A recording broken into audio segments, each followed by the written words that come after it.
Bueno, muy buenas tardes. Estamos entrando en la segunda etapa de las jornadas de Educación Física y Deportes y Ciencias Aplicadas del Instituto Romero Bres, acompañándonos el CRISEF también, y a través del EPICEF, Educación Permanente, del Instituto Superior de Educación Física, y en nombre de la rectora del Romero Bres, Mercedes Aman, y del equipo de conducción, les damos la bienvenida. Bueno, hoy nos toca un tema espectacular, que es la vida en la naturaleza.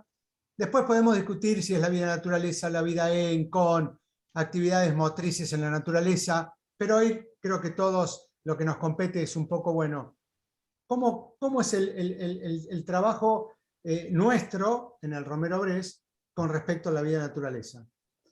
Nos va a acompañar la profesora Sara Doero, licenciada en Psicología, profesora de Educación Física recibida en el Romero Bres, licenciada en Educación Física, capacitadora, y también desde hace muchísimos años trabaja en el INCA, organizando y desarrollando las diferentes actividades de vida y naturaleza que se desarrollan en esa institución, que fue, entre otras cosas, una de las primeras instituciones que trabajó todo lo que es el área que en ese momento se denominaba campamento en nuestro país.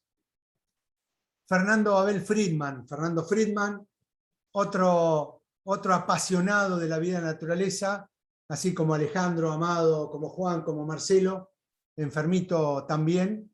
Fernando también es licenciado en Educación Física, es profesor de Educación Física recibido en el Romero Bres, actualmente tiene la cátedra de vida en la naturaleza, es regente de prácticas, y tiene un currículum muy extenso en lo que son las capacitaciones también en las actividades o en la vida en la naturaleza.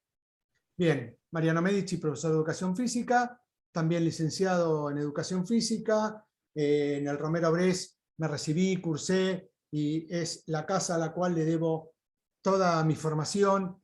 Esto lo digo también por Sara y por Fernando, que piensan exactamente lo mismo que yo, pero bueno, paremos acá, ya están hechas las presentaciones y vamos a comenzar. Fernando, cuando quieras. Amado Alejandro, Juan, cualquiera que quiera ir aportando a medida que vamos hablando, bienvenido sea. O si quieren esperar una vez que termina la capacitación, pero es el momento de aprovechar y hablar. Tenemos solo 40 minutos, pero aprovechemos, saquémosle el jugo. Después esto se replica, mucha gente lo va a escuchar, así que aprovechen el espacio.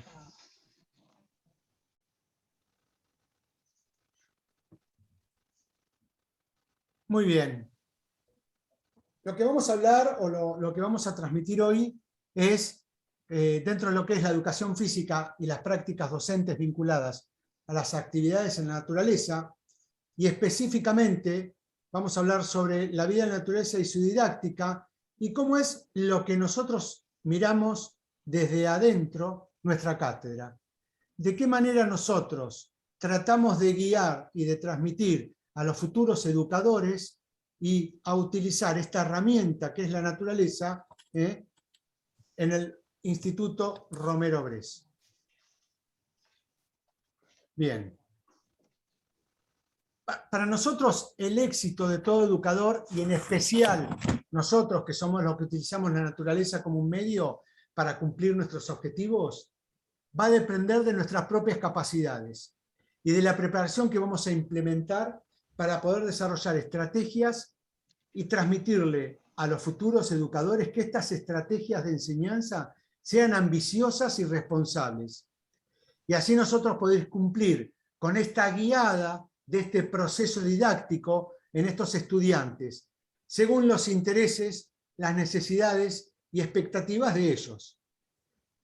Entendemos que la capacitación permanente es la herramienta fundamental para poder modificar y ampliar los conocimientos, las habilidades y las actitudes, y como una consecuencia natural en este proceso de cambio y de crecimiento y de adaptación de nuevas situaciones. Para nosotros, la conceptualización de la vida en la naturaleza no la tenemos como un concepto o como un cuerpo de conocimientos. Para nosotros es una forma productiva de ser, pensar y actuar sobre el mundo que nos rodea.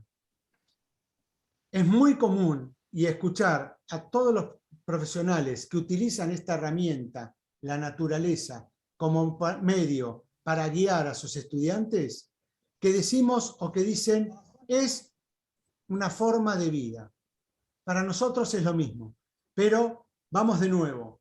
No la tomamos como un concepto, como un cuerpo de conocimientos, sino como una forma productiva de ser, pensar y actuar sobre el mundo que los rodea. Y ahí empieza a aparecer uno de los valores, de los ejes transversales, en el ser, pensar y actuar. Fer, cuando quieras. Bueno, Mariano, gracias primero por el saludo y la presentación. Y esto que vos decías de que están invitados cuando quieran decir algo, siento como un conversatorio, aunque no nos conocemos todos, pero tengo como buena psicóloga me llega como la energía, ¿no es cierto? De la virtualidad, de sentirme con gente linda.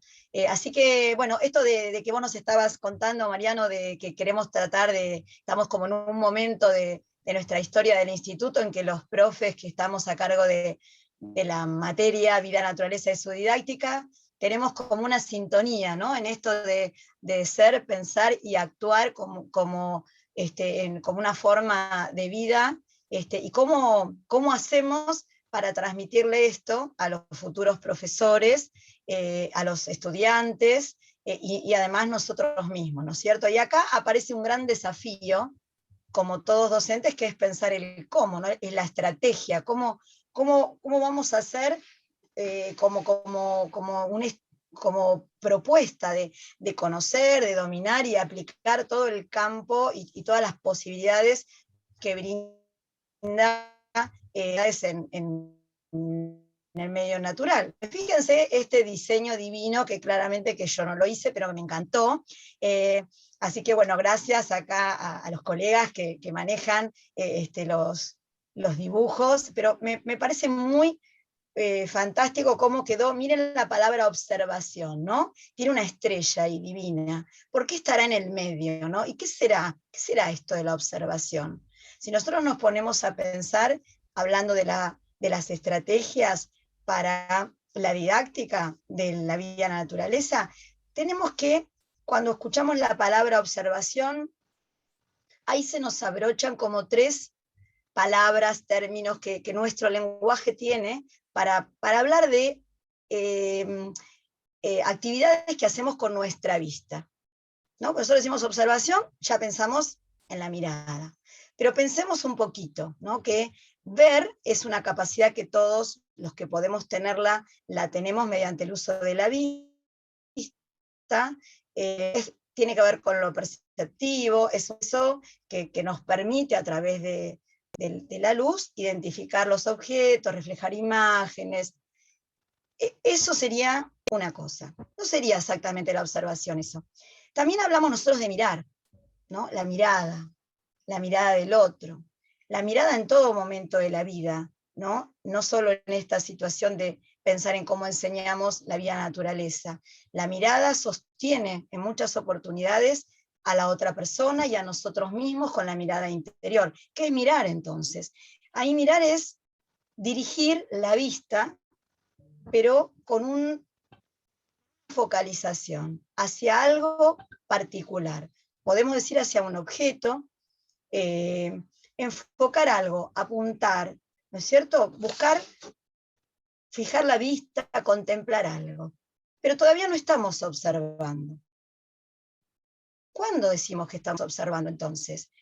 Cuando podemos hacer las dos cosas a la vez.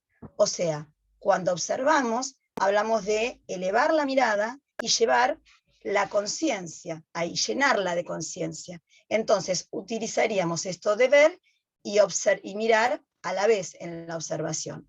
Y ahí la tomamos como una disciplina, como una habilidad, diríamos, ¿no? Una habilidad psicológica, si ustedes quieren, como las que necesitamos en el deporte, y también podemos decir que sería como una técnica madre. ¿Y por qué? ¿Por qué observar es tan importante? Porque observar nos permite comprender si somos buenos observadores en el menor tiempo posible, un montón de cosas. Un buen observador tiene una ventaja en relación al resto de los individuos increíble. Entonces, en las actividades que se nos presentan en un entorno natural que es cambiante, que es dinámico, y que tenemos que, fíjense estos 3 circulitos abajo, ¿qué tenemos ahí? La toma de decisiones. Qué importante pensar en que necesitamos para nuestros futuros docentes y nuestros futuros estudiantes interrelacionar, desarrollar la observación. ¿Para qué? Para poder llegar a la toma de decisiones, para poder comprender cuando estemos en el abordaje al medio natural, las situaciones que se nos van a presentar, algunas muy graciosas, algunas muy difíciles, y ahí poder tomar decisiones. O sea, observo, a través de la observación aprendo, luego adquiero porque me apropio y analizo lo que estoy observando, reflexiono sobre eso y ahí lo voy a poder transmitir. Entonces, con esta estrategia como base, como madre, diríamos, nos vamos a pensar cuál sería nuestro objetivo con los estudiantes. Desarrollar el hábito. ¿Pero el hábito de qué, me van a decir ustedes? ¿El hábito de observar? Sí, también. Pero el hábito, ¿qué estamos promoviendo nosotros? Siempre, siempre desde donde podemos. Las actividades físicas, y en este caso las actividades físicas y los deportes en la naturaleza. Entonces, crear el hábito a través de concientizar la importancia que tiene como agentes de la educación física, las actividades físicas y los deportes en la naturaleza, cómo conlleva, ¿no?, los beneficios que conlleva tomar conciencia de la importancia de este tipo de propuestas que nosotros vamos a acercar a los estudiantes a través de la propuesta de la cátedra. Bien, y llegan los contenidos. ¿Qué serían los contenidos acá?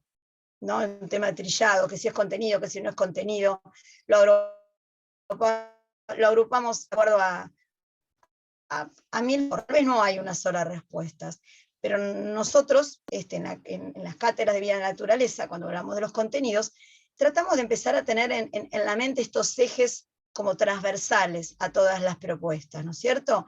Y no decir, como antes decíamos, bueno, las técnicas básicas, los juegos, las actividades estético-expresivas, las tareas comunitarias, las exploraciones, digamos que todos esos contenidos los agrupamos y los redividimos en ejes transversales, como por ejemplo el manejo del riesgo en todas esas situaciones que nombramos, el manejo de la técnica, pero no la técnica solo la técnica utilitaria para hacer una construcción o una orientación, sino la técnica de planificar, por ejemplo, digamos, toda manera de que los estudiantes puedan realizar algo con menor gasto de energía, eficientemente.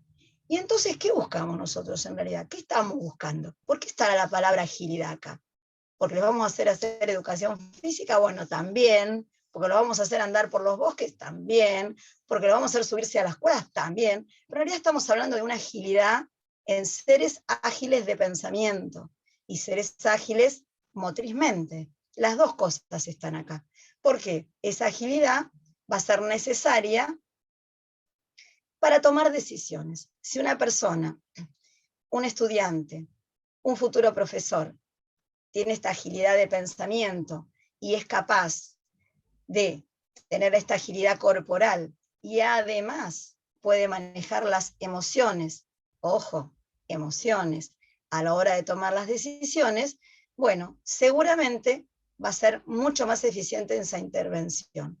¿Por qué aclaro lo de las emociones? Porque a veces en este entorno natural, las emociones nos inundan, ¿cierto? Algunas son positivas, otras son negativas, otras nos paralizan.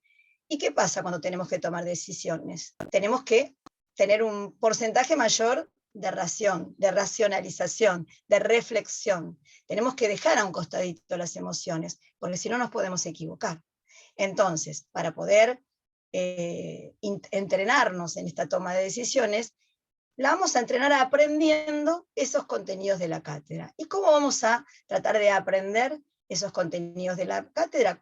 A través de la estrategia de la observación, proponiendo situaciones e interviniendo en situaciones en donde siempre tenemos que tener presente lo pedagógico. Y lo pedagógico podemos como marcar como estas 4 flechitas que están ahí, que son como los 4 factores que cada vez que querramos hacer algo con los chicos, con los estudiantes, lo tengamos en cuenta. Que esté presente lo recreativo, ¿qué va a querer decir? ¿Quién no quiere jugar? Todos queremos jugar, todos, los chiquititos, los medianos y los grandes. En la medida que nosotros podamos trabajar esos contenidos con nuestros estudiantes, estando entre medio el juego, lo lúdico, bueno, siempre va a ser una manera de aprenderlo con entusiasmo, con emociones positivas que lo rodean, con una cuestión socioafectiva de por medio, ¿no? Entonces va a ser mejor recibido.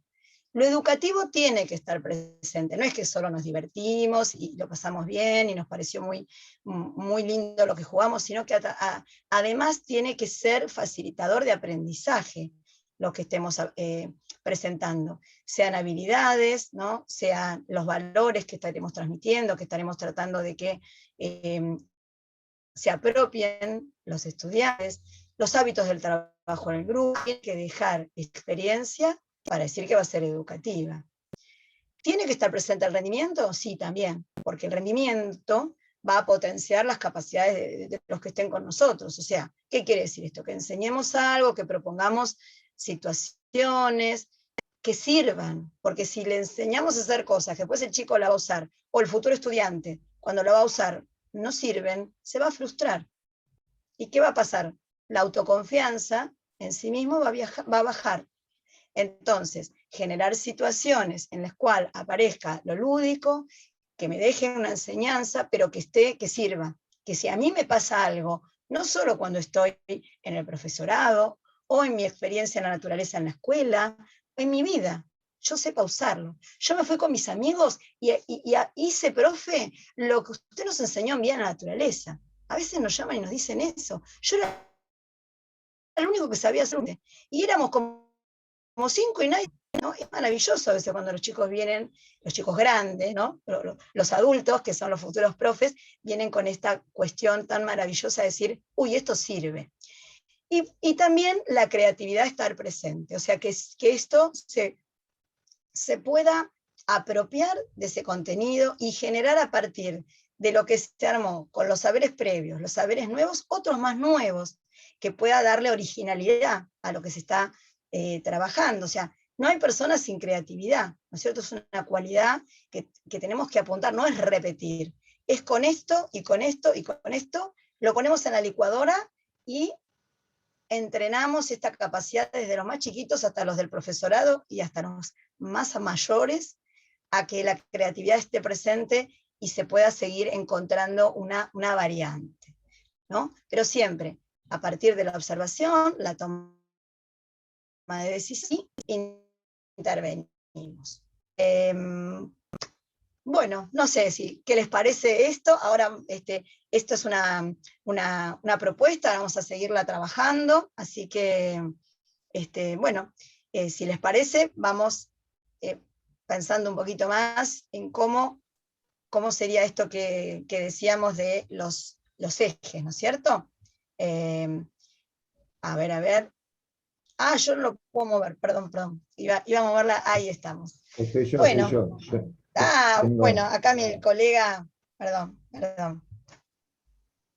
Bueno, siguiendo la línea de lo que presentaba Sara, nosotros como educadores, como docentes, y más dentro de un instituto de formación docente, donde estamos formando futuros profesionales de la educación física, siempre tenemos una intención en lo que queremos transmitir, una direccionalidad en cuanto a lo que queremos transmitir. Por eso, en esa selección de contenidos que hacemos, como para poder desarrollar estas habilidades, estos recursos que mencionaba Sara, toda la cátedra o todos los contenidos trabajados en la cátedra están atravesados por estos 4 ejes transversales que consideramos que son fundamentales para su apropiación, porque tienen una relación sistemática entre los 4. ¿Sí? En principio, bueno, Sara hablaba de las técnicas. Las técnicas han sido herramientas, habilidades que han creado nuestros ancestros para la subsistencia.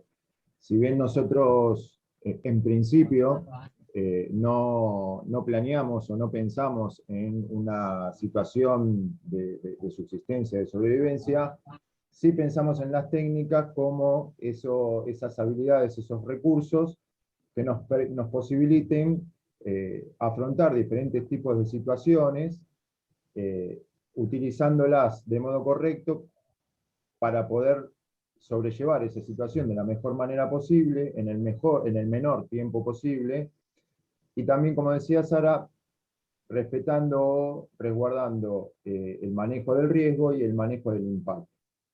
¿Sí? Para poder desarrollar esas técnicas, uno primero las tiene que conocer, ¿sí? Tiene que empezar a investigar y adueñarse de ese conocimiento, para después poder dominarlas, ¿sí? Y después ejecutarlas con eficiencia. Esa eficiencia tiene que ver con utilizarla en el momento indicado, de la mejor manera posible, con el menor tiempo posible, y disminuyendo cualquier riesgo o cualquier impacto que pueda llegar a tener al respecto. Precisamente como estábamos hablando de estas cuestiones, el manejo del riesgo también está presente en los contenidos que tratamos de desarrollar desde las cátedras. Porque si bien el riesgo generalmente no tomamos por ahí la dimensión real, pero cualquier actividad del ser humano está atravesada, tiene un factor de riesgo implícito. Las actividades en la naturaleza, como decía también Sara hace un rato, por lo cambiante del entorno, por lo cambiante del ambiente, tienen por ahí un riesgo asociado que implica dominar ciertos recursos, dominar ciertas técnicas para poder desarrollar la actividad, la experiencia, disminuyendo todos esos riesgos posibles. Ahora, hay muchos factores que influyen sobre el riesgo en sí, ¿sí? Están los factores propios del ambiente, están los factores emocionales, están los factores sociales que pueden llegar a afectar, o que pueden llegar a aumentar o disminuir ese riesgo, y pueden llegar a influir en la toma de decisión que yo tenga que desarrollar. Hay algunos factores que también distorsionan esa percepción del riesgo, que también debemos tenerlo en cuenta y también tenemos que educar en consecuencia de eso, pero si bien el riesgo implica algunas cuestiones que tienen que ver con la integridad física, mental, etc., también asumir algunos riesgos trae aparejados ciertos beneficios. Entonces, un buen profesional deberá saber medir cuáles son los riesgos que puede llegar a asumir, cuáles son las técnicas o las habilidades que tiene que desarrollar o que tiene que saber para poder afrontar con éxito esos riesgos. Y es por eso que hacemos hincapié en esto de la importancia del conocimiento y de la habilidad en el manejo de las técnicas para esa disminución de los riesgos. Esa disminución de riesgos también implica la disminución del impacto. Nosotros, como decíamos Mariano al principio, convivimos o desarrollamos nuestra actividad en el entorno natural porque nos apasiona y porque consideramos que es un escenario propicio para desarrollar muchísimos aprendizajes, muchísimas habilidades, tanto específicas como sociales o como emocionales. Pero también tiene que ver esto del manejo del impacto con la introducción a lo que es la educación ambiental, ¿sí? Nosotros, el manejo de la técnica debería permitirnos utilizar la menor cantidad de recursos posibles como para que el daño que podemos llegar a hacer o el impacto que podamos llegar a ocasionar en el ambiente natural sea el menor posible, teniendo en cuenta el respeto y la armonía que debemos tener con el ambiente, teniendo en cuenta que futuras generaciones podrán aprovechar ese recurso o hacer esa vivencia. Entonces debemos respetar específicamente todo lo que tiene que ver con el cuidado de nuestro ambiente y nuestro planeta. Por eso también están relacionados los valores, ¿sí? Todas las actividades o todas las acciones que hacemos los seres humanos están cargadas de ciertos valores que nosotros tenemos o que desarrollamos en nuestra vida a través de nuestras creencias, nuestros aprendizajes, nuestras experiencias, nuestra educación, nuestras relaciones, ¿sí? Los valores atraviesan toda nuestra existencia y está bueno seguir esforzándonos en tratar de transmitir los valores que nosotros consideramos que son los acordes dentro de lo que tiene que ver con la formación docente, pero también, como decía Sara al principio, nosotros trabajamos con personas para la vida, ¿sí? Entonces, todos los aprendizajes que nosotros podamos desarrollar deberían ser aprendizajes que me queden para toda la vida, y aplicarlos en cualquier ámbito, no solamente en las experiencias que podamos llegar a hacer en la naturaleza, sino que en cualquier orden de nuestra vida cotidiana debemos tener esos valores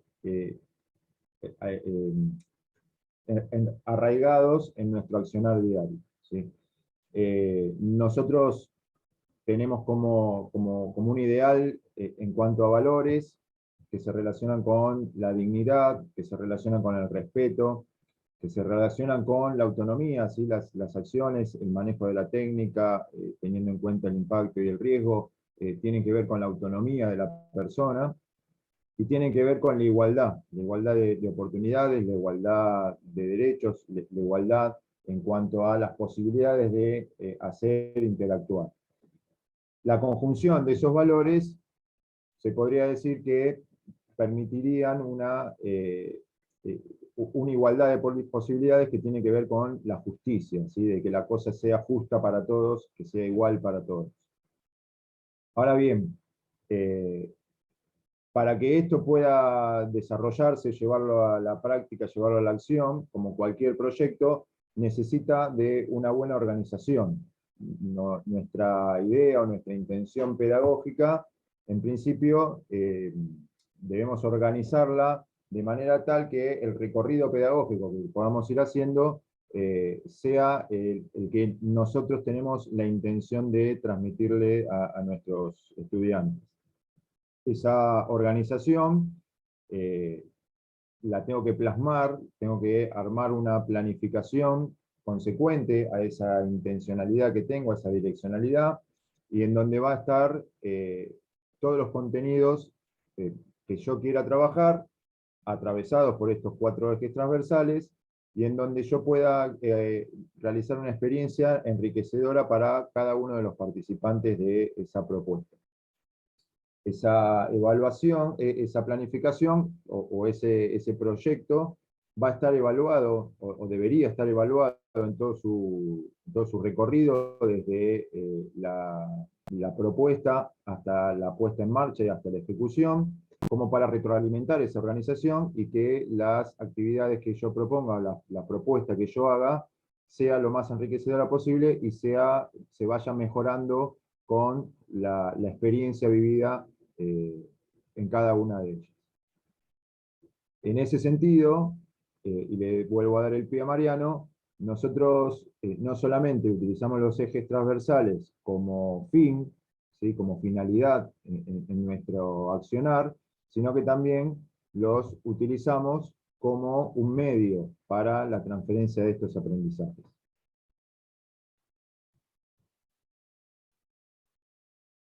Como un medio para enseñar a enseñar y guiar con coherencia. Para esto tenemos que tener bien en claro cuáles son los fundamentos pedagógicos principales que nosotros definimos para nuestra área. El primero, el que mencionamos apenas comenzamos, que era la vida en naturaleza, como una forma productiva de ser, pensar y actuar en el mundo que nos rodea. El segundo podemos decir que es la selección de estrategias para la construcción del razonamiento de este futuro educador y de nosotros mismos, para evaluar reflexivamente de una manera formativa y permanente. Y el cuarto que nosotros ponemos es la evaluación como proceso de retroalimentación entre cada uno de los estudiantes. Nosotros, teniendo estos fundamentos y estos principios pedagógicos, es lo que nos va a permitir empezar a cumplir con esos objetivos educativos. Para nosotros los objetivos educativos específicos de la cátedra son el desarrollo de la comprensión significativa, la participación en los diversos contenidos, la aplicación del contenido de una manera específica, y por último, la integración de cada uno de esa producción personal que tuvo cada estudiante o por grupo, esa integración de conocimientos. O sea que la cátedra no la arman los docentes, la armamos con los estudiantes. Hay una coparticipación y una retroalimentación entre cada uno. Para esto debemos, de una u otra manera, fomentar la conexión con las actividades, planificar según las necesidades, los intereses de cada uno de los estudiantes, crear variadas oportunidades de aplicación e integración de ideas, incentivar la toma de decisiones y, por último, estimular en situaciones reales de riesgo controlado. Eso sería enseñar y a guiar con coherencia, poniendo el resaltador en el guiar, en la palabra guiar. Ahí aparece la necesidad de fomentar e inspirar la guiada. Estoy tratando de hacer entrar a alguien, bánquenme un segundito. Ahí está, disculpen. Después, reconocer la relación entre el fenómeno a estudiar y el problema por resolver. Clave en todos los trabajos de investigación que se desarrollan es que la persona, que el estudiante pueda interpretar bien cuál es el fenómeno que voy a estudiar o cuál va a ser el problema que voy a resolver. Esto lo trabajamos muchísimo cuando trabajamos en manejo del riesgo. Y rever los contenidos de diseños de actividades y bibliografías. Acá voy a poner no solamente los contenidos y los diseños curriculares. Hay provincias que tienen diseños curriculares de excelencia, entendiendo el diseño curricular como base para introducirnos en las actividades en la naturaleza. Y ahí vamos al tema de bibliografías, entendiendo que las bibliografías, el 90% de las bibliografías, de los libros y de las páginas de Internet, tienen muchísimos errores en todos los aspectos técnicos específicos, con la problemática que conlleva una técnica mal desarrollada o mal aplicada. Ponemos también el resaltador ahí. Aparece la observación con el desarrollo del pensamiento, que está dentro de lo que sería hoy lo que mencionaba Sara, la estrella. La observación es la técnica madre como estrella. La participación y la discusión de la producción, lo que hablábamos antes, dentro de lo que serían los objetivos de la educación, esa producción propia, individual y grupal de los estudiantes. La toma de decisiones en situaciones reales, que son las experiencias directas, es la práctica directa en el terreno, a través de simulacros o de experiencias directas. La toma de decisiones, según la neurociencia, el 92% de las veces que tomamos una decisión lo hacemos desde lo emocional y solo un 8% desde lo racional. Ahí lo que tenemos que buscar el equilibrio. Se entiende que no en un 50 y un 50 porque sería imposible. Hablo del equilibrio de ese 92% con el 8% de lo racional. Y aparecen lo que para nosotros son los 4 grandes ejes transversales: el manejo del impacto, con el objetivo de minimizar el impacto, lo que voy a utilizar y demás, la técnica con su didáctico y su pedagogía, el manejo del riesgo con su planificación de la seguridad y su gestión del riesgo, y los valores, que muy bien lo definió ahí Fernando, el ser justos. Ser uno y el poder ser justo. Es muy fácil ser bueno y es dificilísimo ser justo. Bien, seguimos, Fer. Muy bien. Nosotros en nuestro instituto, en el plan de estudio de la carrera, la asignatura Vida en la Naturaleza es obligatoria, pero está en un solo tramo de la carrera, está en lo que sería el tercer año de la carrera. Es la única experiencia obligatoria que tenemos en este sentido. Después hay una oferta que es optativa, pero no... precisamente no todos los estudiantes la eligen, por eso hace más importante que el desarrollo de la cátedra de Vida y Naturaleza sea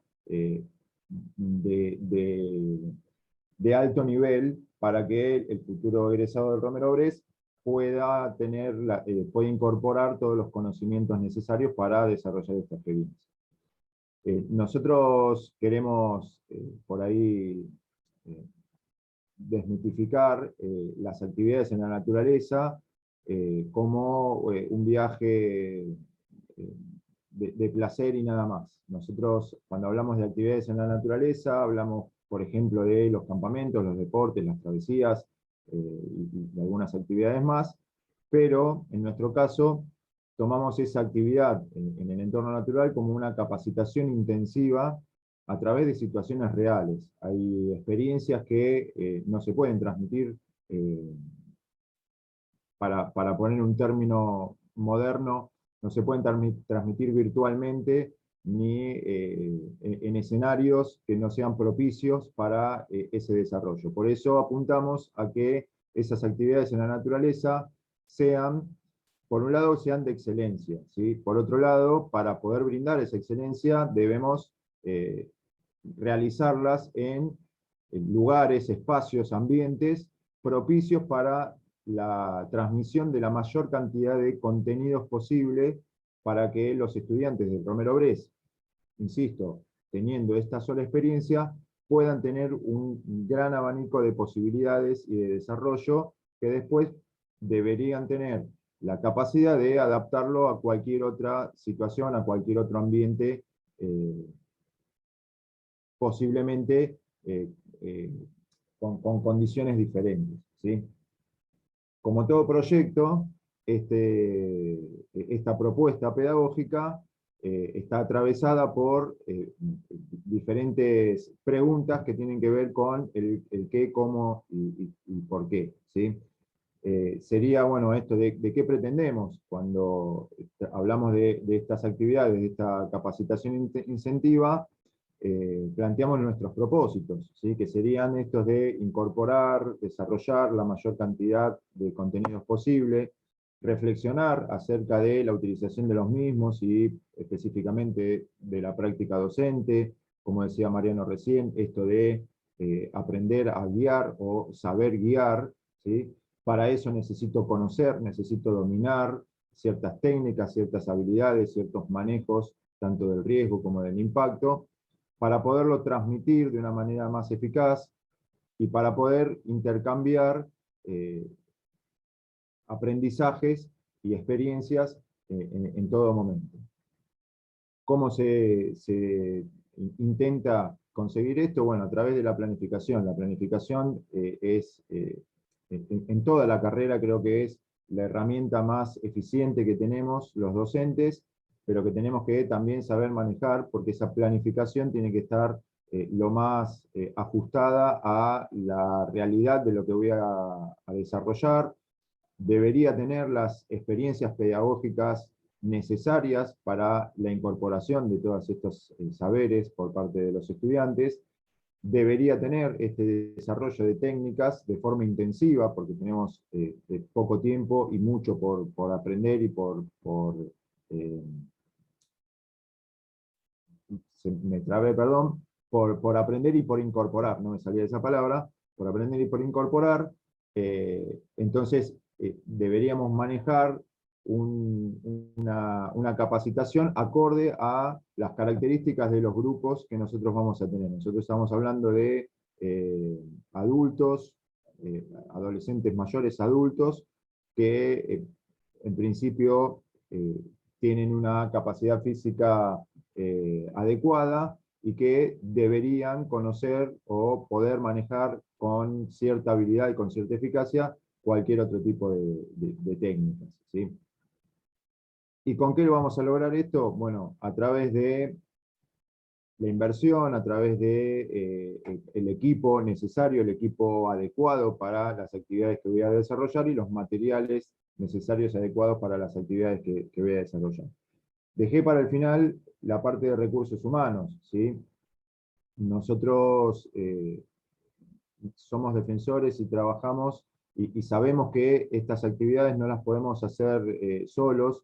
Es mucha responsabilidad, mucha tarea, mucha presión para un solo docente, que si bien en diferentes instituciones educativas o en diferentes lugares donde se desarrollan estas actividades, muy posiblemente nos encontremos trabajando solos y querramos llevar estas actividades adelante, pero hacemos hincapié y mencionamos y agradecemos siempre la posibilidad de contar con un equipo de trabajo formado por estudiantes o profesores, ayudantes de cátedra, adscritos a la cátedra, que posibilitan realizar todas estas tareas y mejorar a través de cada experiencia la propuesta para que los futuros docentes cada vez salgan más capacitados y siendo mejores profesionales.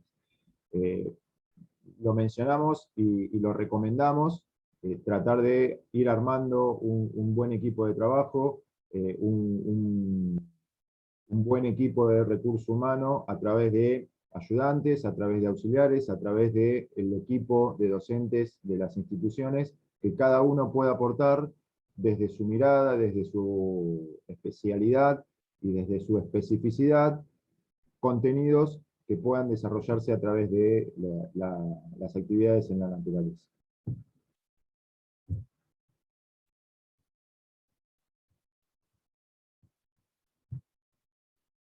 Perdón, creo que estamos como con poquito tiempo, así que bueno, vamos con todo esto que nos estás contando, Fernando, de estas experiencias intensivas. También son intensivas en el rol de que las y los estudiantes adquieran competencias para desarrollar ese rol docente, a la vez que nosotros y todo el staff, como vos estás diciendo, estos equipos de trabajo que realmente son muy valiosos entre los alumnos ayudantes, docentes adscriptos, que la mayoría son ex estudiantes que han pasado por la cátedra, esa maravilla de trabajo en equipo también se pueda volcar a la formación del rol docente. En ese sentido, tratamos de ser ejemplos de respeto. ¿Qué quiere decir eso? Que debemos, ¿no?, ser ejemplo nosotros de respeto y ellos como futuros docentes. Entonces compartimos las normas, siempre todo en forma respetuosa, ¿no es cierto? Con respeto pero las normas presentes.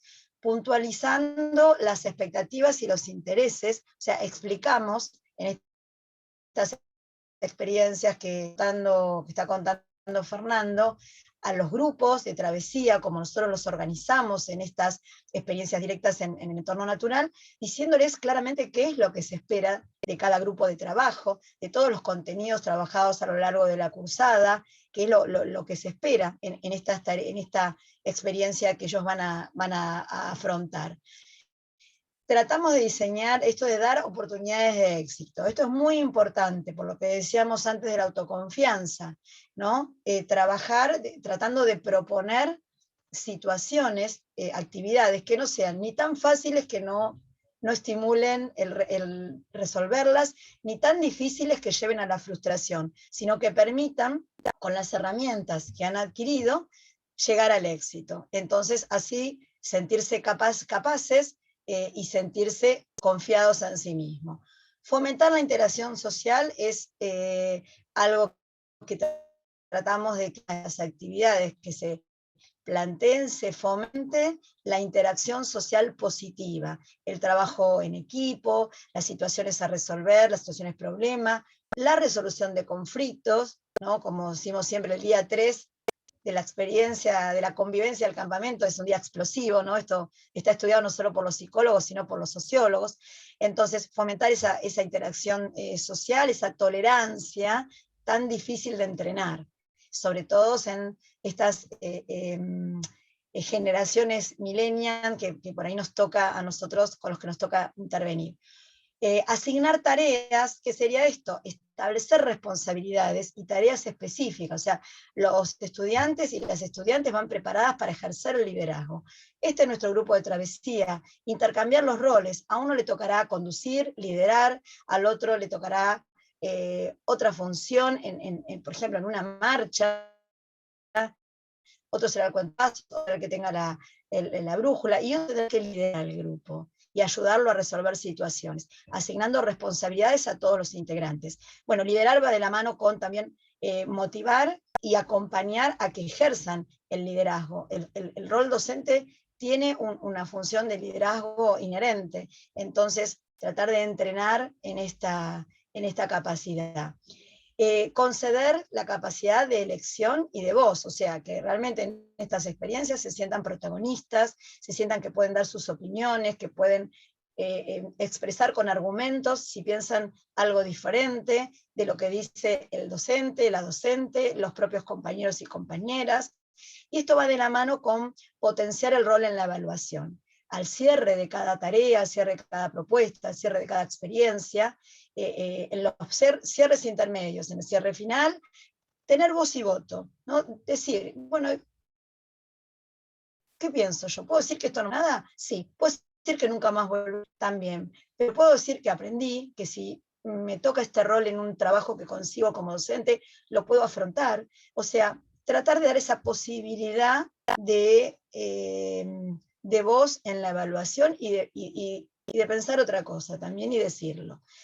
Y luego transferir el aprendizaje, o sea, por transferir este aprendizaje que se realizó en esos días de esta comunidad especial que se creó para la capacitación intensiva, bueno, cómo esto, cuando regreso a mi vida diaria, a mi trabajo, a mi escuela, a mi familia, cómo esto me permitió generar estabilidad y transferirla a otros ámbitos, ¿no? Bueno, estoy así como corriendo. Mariano, no sé si estamos bien, querés que vayamos así, ¿no? Cerrando. Sí, vamos cerrando. Sí. Bueno, conocimiento académico, las bases teóricas que nos fuimos formando nosotros.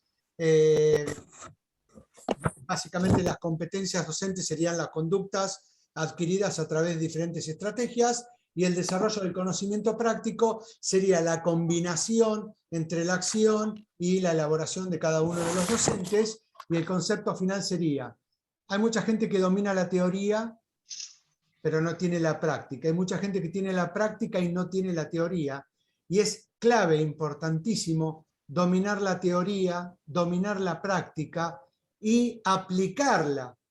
La palabra clave es aplicar. Hoy Fernando decía la diferencia entre conocer y dominar. Los estudiantes terminan conociendo algo que le damos. Después tienen que aprender a dominarlo. Y a diferencia de otras disciplinas deportivas, que uno puede estereotipar el movimiento en un pase en fútbol, en un pase en handball o en cualquier disciplina deportiva, ya acá no puedo estereotipar los gestos técnicos típicos o específicos de las diferentes técnicas a aplicar en la montaña, en la selva o en la sabana, porque corro riesgo, porque aparece la importancia de minimizar el riesgo. Si no dominamos las técnicas específicas en la naturaleza, estamos complicadísimos. Lamentablemente, tenemos que cerrar acá porque empieza la otra charla a las 3. Me da pena no poder haberlo escuchado a Juan, a Amado, a Alberto, la verdad que lo lamento muchísimo. Fer, si sacás la presentación, así podemos ver la cara de todos. Lamentablemente nos tenemos que despedir. Justo había entrado Dani Cooperman, que quería hacer un comparativo entre la técnica de natación y una técnica específica de la importancia de cada uno, pero bueno. En noviembre tenemos otro espacio, va a estar dedicado también a la naturaleza. Juan, estás totalmente invitado. Amado, estás invitado. Alejandro, estás invitado. Marcelo Galarreta también, que son los especialistas en la vida naturaleza. Y todo aquel que no sea especialista también está invitado, que los queremos escuchar. Como le Si decimos me permitís un Sí, ratito nada Juancito, más. dale. La verdad que reconocer la exposición muy, muy buena. Lo que sí entiendo, nosotros estamos en otro contexto y estamos en otra realidad acá en la institución nuestra, porque para acotar algo nomás, Amado está en la Dirección de Educación Física, tenemos una resolución y además en nuestra institución tenemos la obligatoriedad, digamos, el cursado obligatorio de los 3 primeros años de vida naturaleza, así que son realidades distintas que sería bueno por ahí en algún momento transmitirlas también. Sí. ¿Sabés lo que daría para que nosotros tuviéramos 3 años de vida? Estaba pensando lo mismo, me lo sacaste, Sí, que esto lo hablábamos mucho con bendecidos. Amado, pero bueno, esas realidades al mismo tiempo nos enriquecen muchísimo en el ida y vuelta. Bueno, lamentablemente, Fernando, muchísimas gracias. Sara, muchas gracias. Sara, muchas gracias. Fernando, muchas gracias. A cada uno de los que participaron. Silvina, gracias por estar ahí haciendo Mucha la suerte, muy linda charla. La verdad que está Silvina. muy, pero muy interesante. Lindo Muchas escucharlos, muchas gracias. Muy buenas tardes, y ahora lo vamos a tener a Víctor Bloise hablando un poco de la didáctica y la enseñanza del deporte. Muy buenas tardes y sigue las jornadas. Hasta luego. Muchas gracias. Amado, querido, un Gracias, abrazo grande. gracias. Voy a cortar, lamentablemente tengo que cortar, mil disculpas. Abrazo grande para todos.